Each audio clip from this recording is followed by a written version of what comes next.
Ma peine et ma souffrance, c'est de voir les gens à l'église. Les gens qui viennent dans la maison de Dieu, qui ne savent pas ce qu'ils veulent de leur vie, qui ne savent pas où est-ce qu'ils sont en train d'aller avec leur vie. C'est vraiment un danger dans la vie. C'est vraiment une perte de temps. C'est vraiment gaspiller son énergie. Il faut savoir où est-ce que vous partez. Ça, c'est la première des choses. La deuxième des choses, si on sait où est-ce que nous partons, nous avons besoin de la connaissance. Parce que partout où nous voulons aller et tout ce que nous voulons devenir, nous ne pouvons pas le faire sans la connaissance. C'est la connaissance des choses que nous connaissons que nous ne pouvons faire. Tout ce que vous ne connaissez pas vous coûtera toujours cher et vous payerez un prix pour les choses que vous ne connaissez pas. Vous voyez, quand nous partons à l'hôpital, nous payons les médecins. Pourquoi? Parce que nous ne savons pas comment soigner notre corps. Pourquoi nous payons les avocats? Parce que nous ne pouvons pas nous-mêmes aller au tribunal et nous défendre. Tout ce que vous ne savez pas faire, il y aura toujours un prix que vous allez payer. Mais par exemple, balayer votre maison, si la bonne ne vient pas, vous pouvez le faire. Vous n'avez pas besoin de payer une autre personne pour venir balayer parce que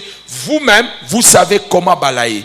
Tout ce que vous connaissez, ça ne vous coûtera rien dans la vie. Mais ce que vous ne connaissez pas, ça va vous coûter toujours quelque chose. Ça va vous coûter de l'énergie, ça va vous coûter le temps, ça va vous coûter aussi votre argent. La connaissance est la porte d'accès à toute réussite dans la vie. On ne peut pas réussir sans la connaissance. On ne peut pas arriver là où on veut aller dans la vie sans la connaissance. Amen. La connaissance d'aujourd'hui, elle te gardera pour le problème d'aujourd'hui. La connaissance de demain, elle te conduira pour la résolution du problème de demain. C'est pour cela, je vais aujourd'hui parler des voies élevées de la connaissance spirituelle. Amen. Je vous propose le premier texte dans Osée chapitre 4, verset 6. C'est un texte que vous connaissez tous tant qu'enfants de Dieu. Osée chapitre 4, verset 6. Amen. Osée chapitre 4, verset 6. Si vous avez trouvé, vous me donnez un bon amen. C'est un texte que nous connaissons tous, nous les chrétiens. Amen, amen.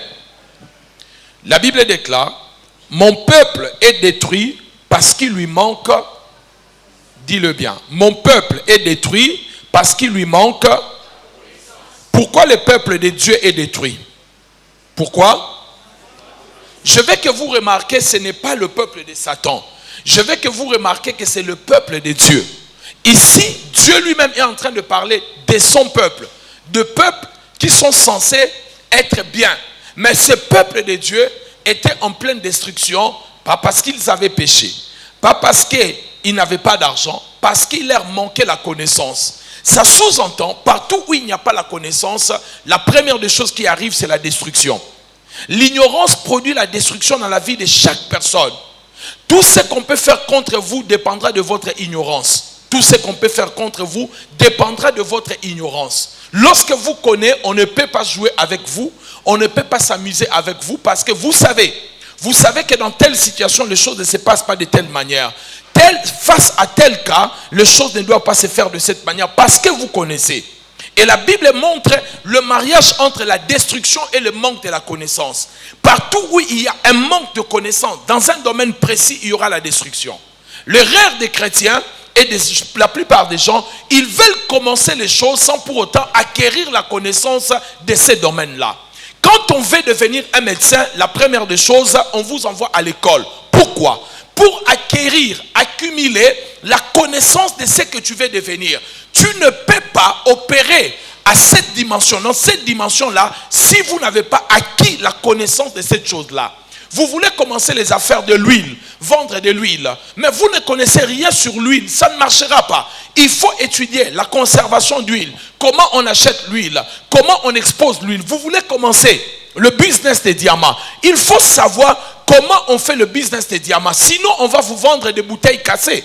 Il faut d'abord connaître les diamants. C'est comme quelqu'un qui veut devenir changeur, mais qui ne sait pas tester le $100 et le 100 €. On va d'abord te montrer comment tester un vrai et un faux billet. Lorsque vous aurez la connaissance de ce que vous voulez faire et ce que vous allez faire deviendra facile. Tout ce qui est difficile dans ce que vous faites, c'est que vous n'avez pas accumulé la connaissance dans ce domaine-là. Quand on connaît la chose, ça devient facile et ça devient comme magique. Vous savez, des fois nous achetons des chambres, nous achetons des meubles.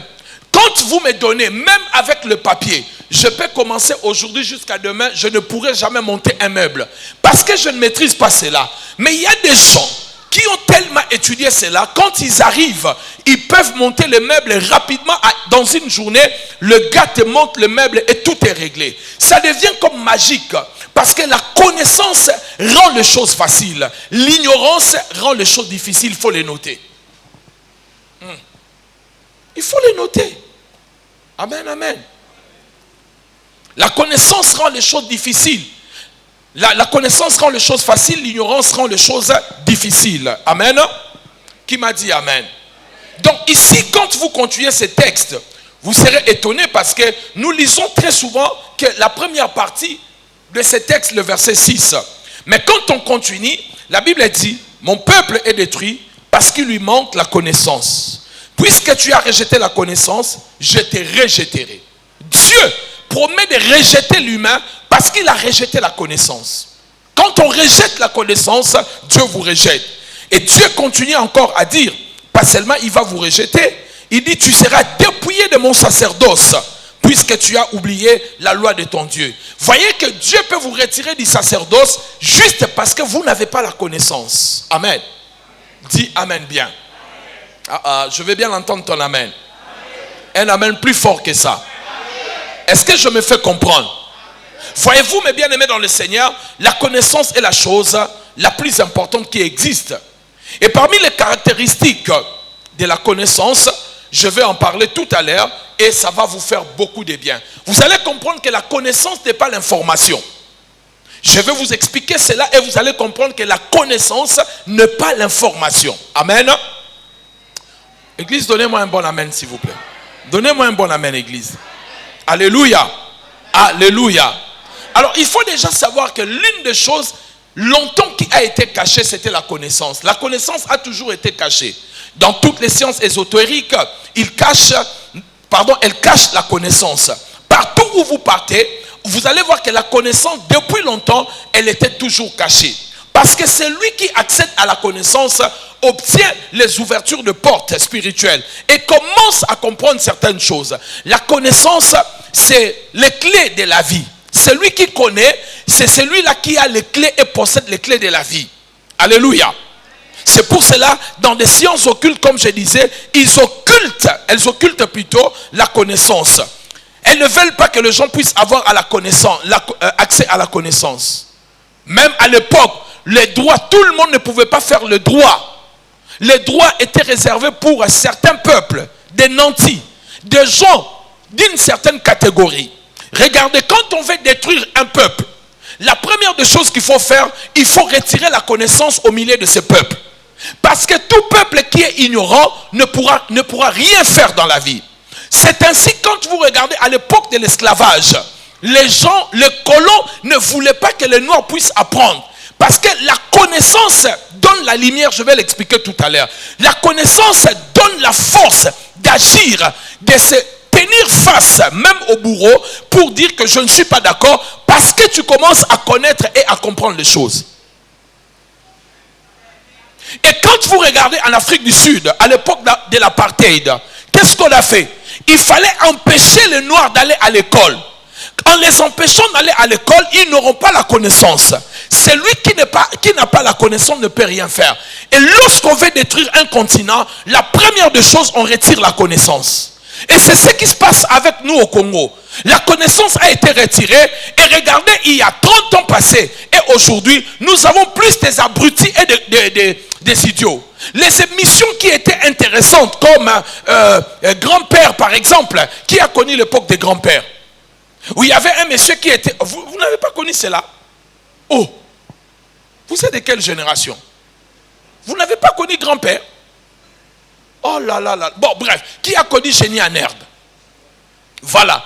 Donc, à l'époque de Génie en herbe, à cette époque, il y a 30 ans passés, on avait beaucoup d'étudiants.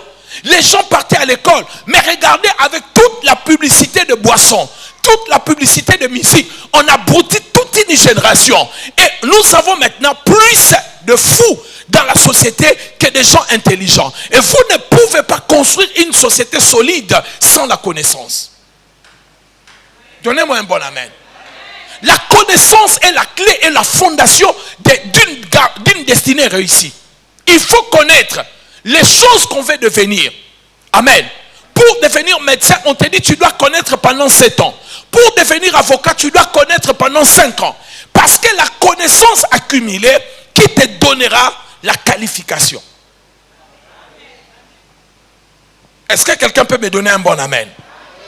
C'est très important de comprendre cela. À l'époque ancienne, lorsque un des présidents qui était avec nous, qui était dictateur, en principe, on devait avoir, comment on appelle ça, la facilité d'aller en Belgique sans visa, parce qu'on pouvait avoir ce genre d'alliance. Mais quelqu'un m'avait dit, il paraît que l'ancien président n'a pas voulu qu'on puisse avoir ce genre de traité, parce que beaucoup de gens allaient partir à l'étranger pour étudier, et quand ils allaient revenir, ils allaient être éliminés et ils allaient combattre son pouvoir. Et qu'est-ce qu'il faut faire? Retirer la connaissance. Ne méprisez jamais la connaissance. D'ailleurs, parmi les caractéristiques, les 6 ou 7 caractéristiques de l'Esprit de Dieu, la Bible dit que c'est l'esprit de la connaissance.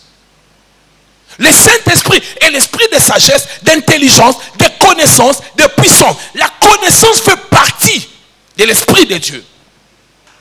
Dis après moi la connaissance. Est-ce que je peux bien t'entendre? La connaissance. La connaissance est la clé d'une vie épanouie. Alléluia.